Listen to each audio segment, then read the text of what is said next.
Well, everybody, welcome back to the Trig Podcast with Joey and Gosa TV on this beautiful Friday, maybe on your drive home. It's almost 5 p.m. here Pacific. Perhaps you're finishing your first week of everyone going back to school. Maybe it's the same old, same old. You might not even have a weekend off. But regardless, I want to just welcome you to Gozolandia. Gozo for the whole family. Gozo, by the way, means joy in Spanish. Living la vida, gozo. Moving away from Failure Street and going to Gozo Street. That's where I want to live. Who wants to live on Gozo Street?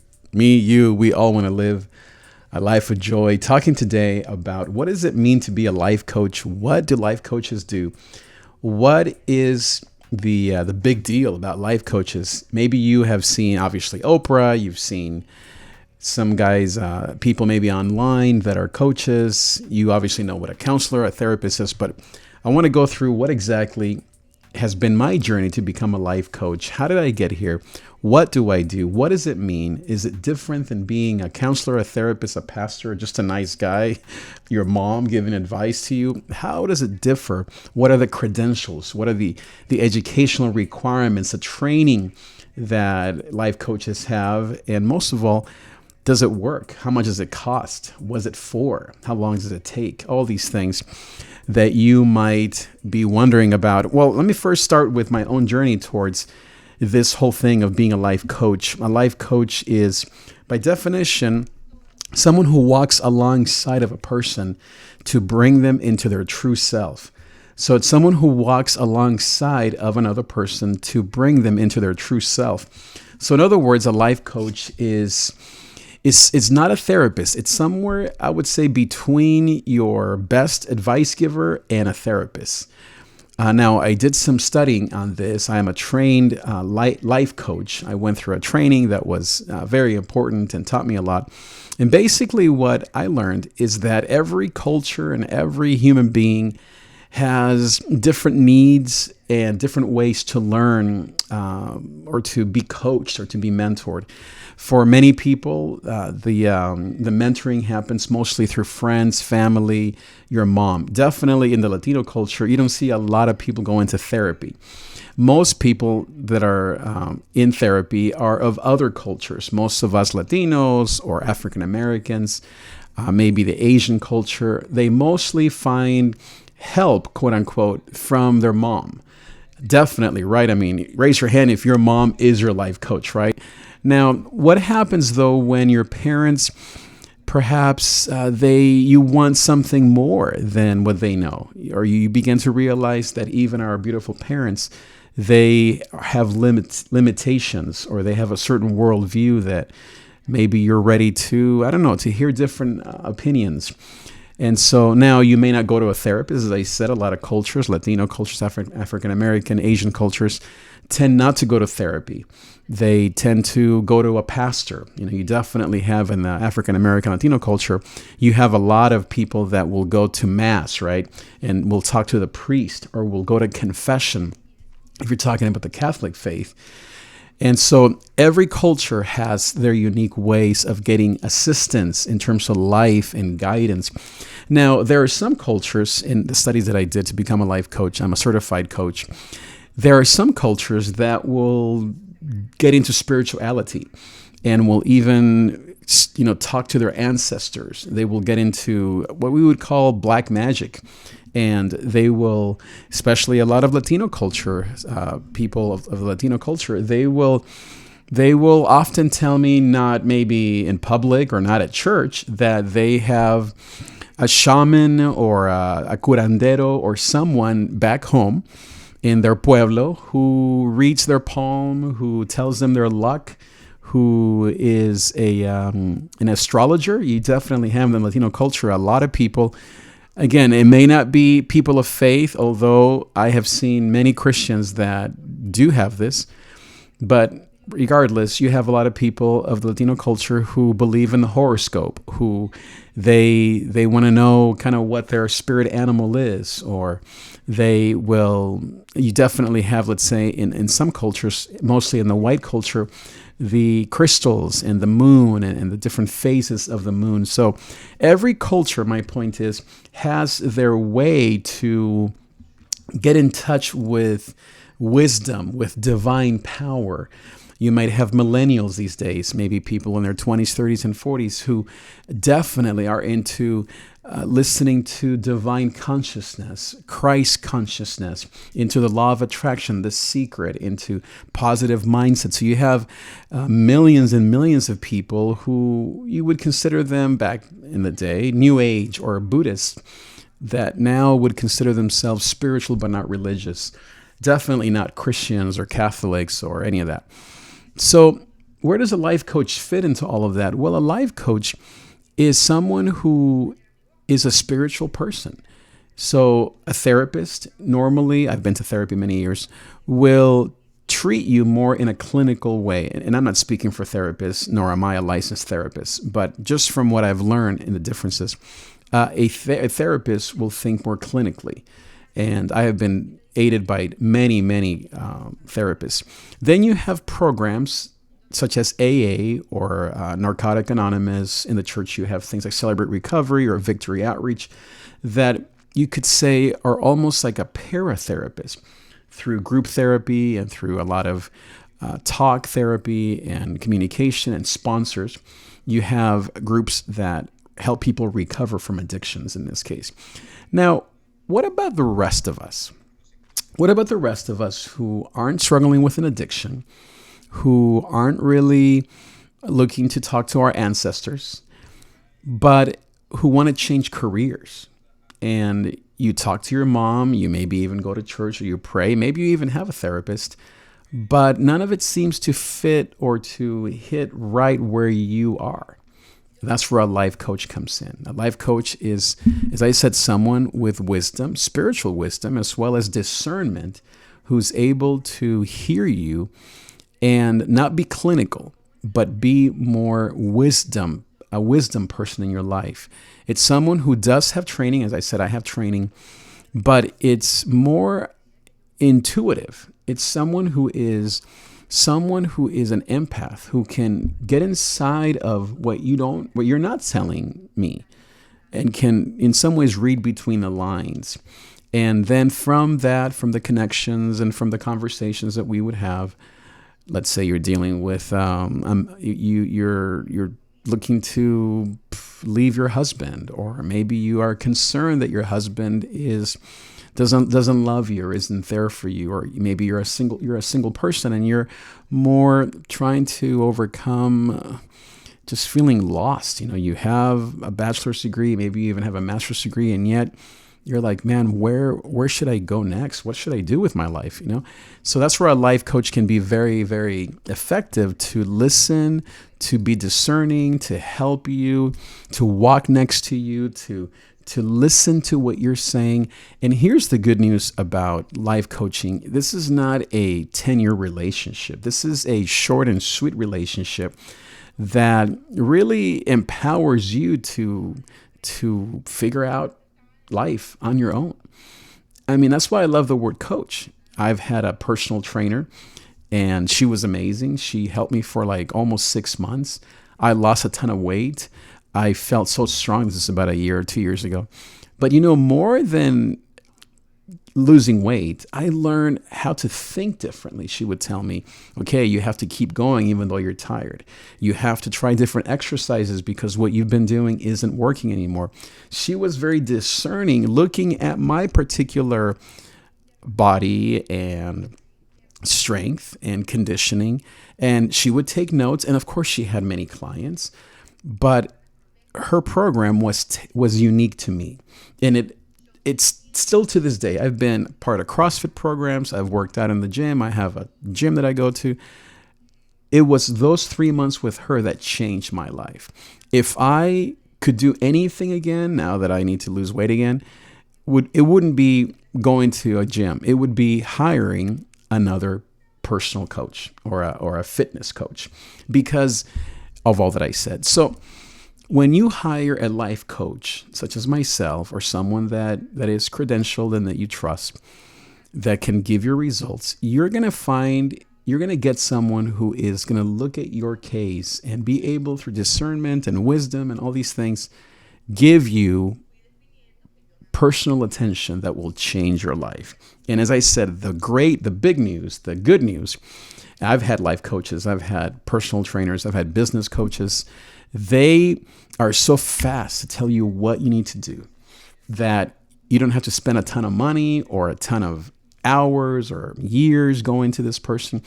I had a business coach 5 years ago that I worked with him for maybe just 4 or 5 sessions. And every session, I hardly spoke. I would ask him a few questions, and then he was able to tell me from all his knowledge and all that he had done, his own experience in the area of online business, which is what I was going to him for, to tell me exactly what I had to do. And I did it. And my online business back in those days, it got started and it succeeded because I had him just for 4 or 5 sessions.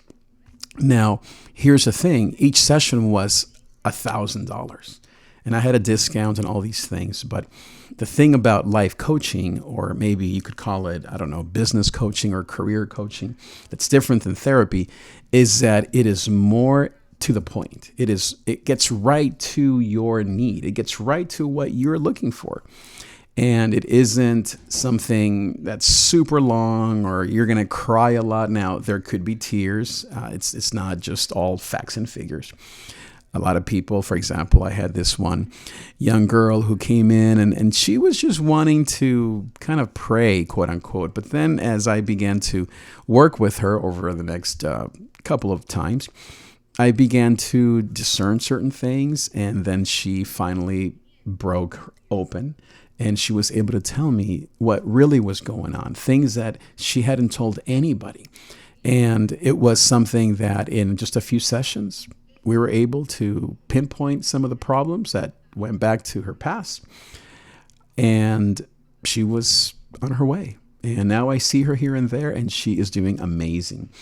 Now, this, again, it's not working on things like inner child stuff or family of origin stuff. That is what therapy does. And as I said, I love therapy.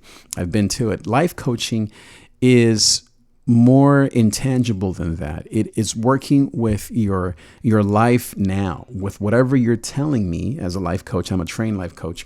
Whatever you're telling me in the moment is what I am discerning. It's a gift.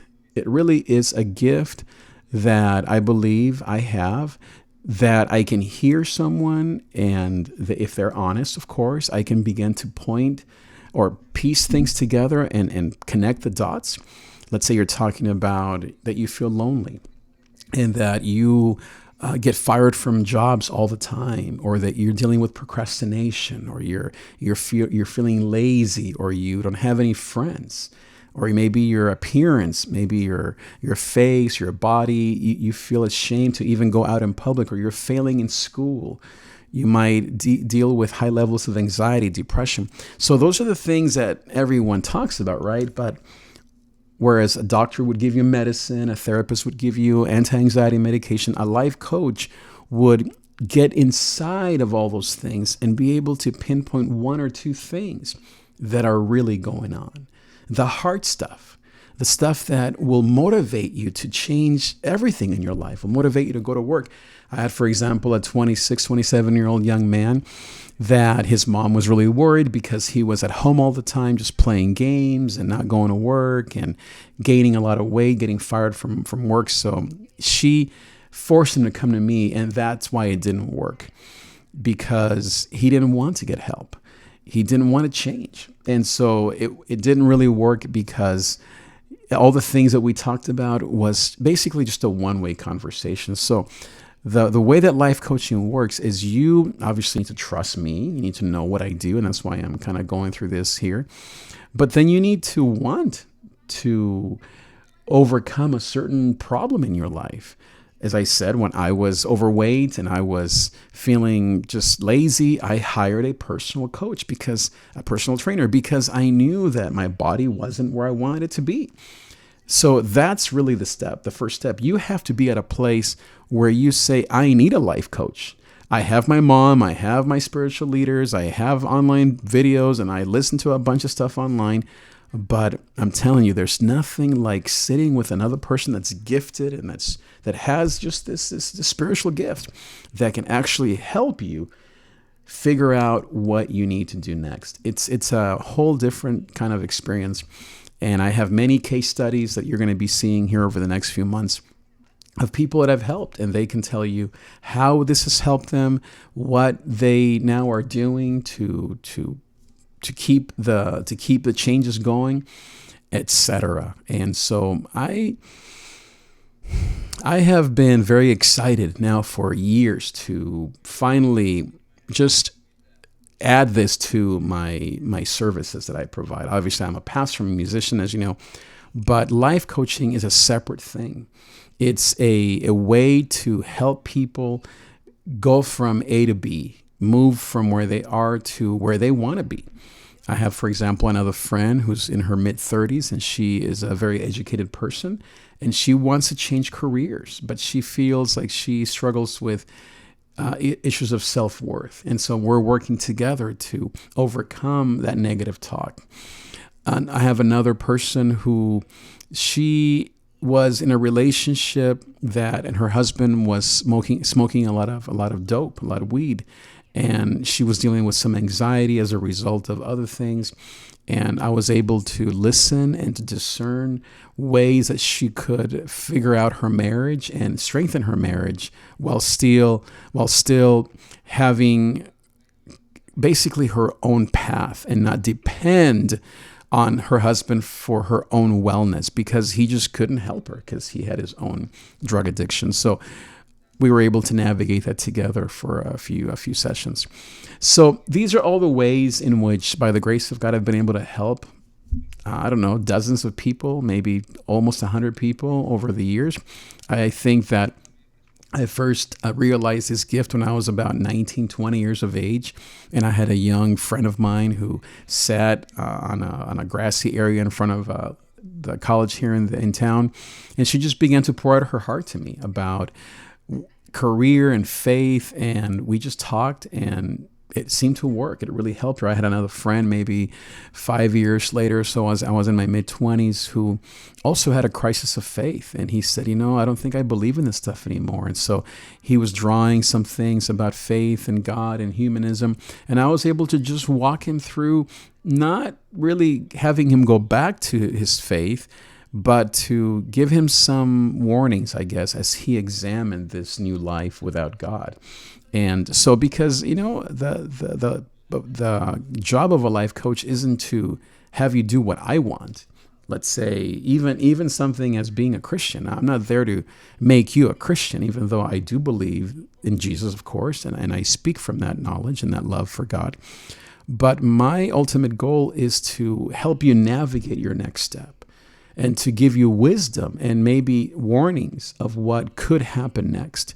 So it's a very intuitive process. It's a very beautiful process. It's a very fun process.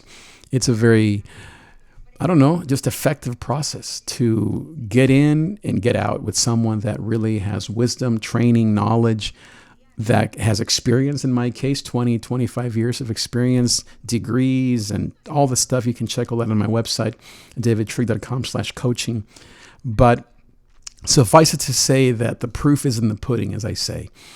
I remember maybe one last case study. I remember a young girl. We would meet, and she had a lot of anxiety stemming from her daughter, who was maybe 5 or 6, not sleeping well at night. And so the mom felt guilty that she couldn't provide for her daughter. And so we talked a lot about her anxiety as a mom. And I was able to together work with her and help her find a job that paid her a little bit more so that she could feel better about herself and be able to provide for her daughter. And that brought down her anxiety. So all of these things are case studies that I have gone through, things that people that I've helped, and stories of how life coaching has helped other people. And this is what I'm adding to my services. Obviously, as you know, I'm a pastor. I love music, I all that stuff. But life coaching is something that I have been doing now for many years, and I want to just invite you to find out more, davidtrig.com/coaching. And if you want my services, and if you want to know more what this is this counseling, how is it different, all these questions, you can check out my website. There's a brochure that you can download, and you can check that out. I have different plans, sessions that are one-on-one. I have people that are not even in the country that I work with through Zoom and Skype and all these things. Others I use FaceTime, others I meet with in person. There are different levels and different ways to help people. So I hope that you can maybe consider this, especially as we head back into the fall, a very busy time. And then, of course, the holidays are just around the corner. There might be some things bubbling up in your life that you're thinking, I really should look into this area of my life. And I want to just be available to you. You can check out my prices and all of the services that I provide. I provide hourly services, monthly services, even unlimited access. And so you can take advantage of all that at davidtrig.com/coaching. Thanks again for watching, and I'll see you next time.